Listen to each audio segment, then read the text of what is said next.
Hi, welcome to my craft room. This year I decided to do craft fairs, so I'm going to show you some of the things that I'm going to have at my table. This is an inexpensive project that anybody can do. I started with a little clipboard. It's a mini clipboard, so it's 9 by 6, and I am going to put paper on all the clipboards. So what I did first was I made a pattern to show how my paper is going to have to go around the clip, because I want my paper to go all the way around the clip. So I made this pattern just out of like a cereal box. So then I will take the paper that I choose and I will trace my pattern.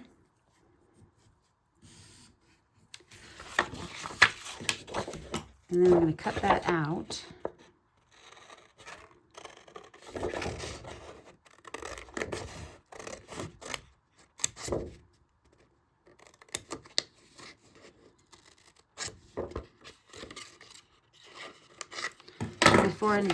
Before I glue it down, I'm going to check it and make sure it fits in there just the way I want it. See, it covers everything up. Fits perfectly. So then what I'm going to do is I'm going to take some Mod Podge.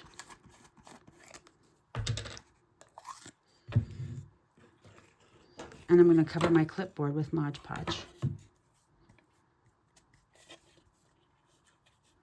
Put a nice even layer on it. Make sure, especially on the corners, because that's where it's going to tend to lift.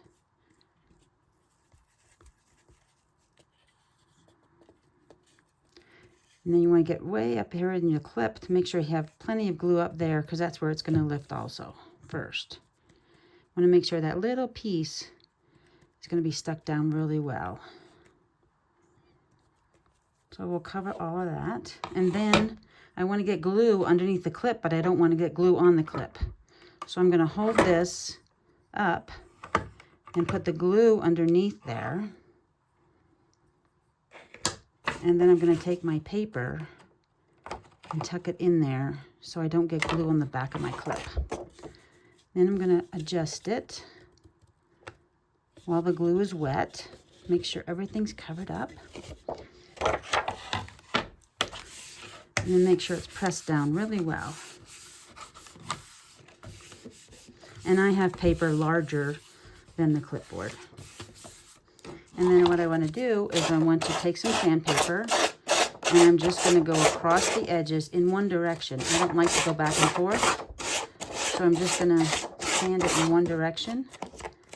And then that will take the paper off exactly where I need it.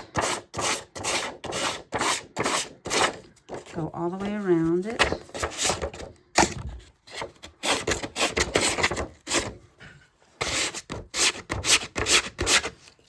Move this glue out of the way. So I'm going to go all the way around it with the sandpaper.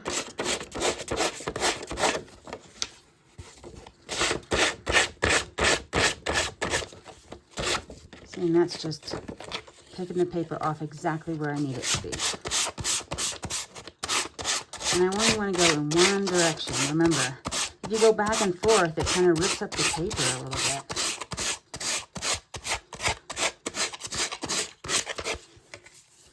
So then you have your clipboard that has the paper on it. So then I took some distressing ink. I like to use Vintage Photo, and I like to go around the edge of where I just sanded. And just make that just a little darker around the edge. Now I'll let that dry. And then I will put a layer of Mod Podge on top of that when it's all done. Let me show you some other ones that I've done. You can choose any kind of paper to put on these. There's some retro ones, and they're just super fun. Try it.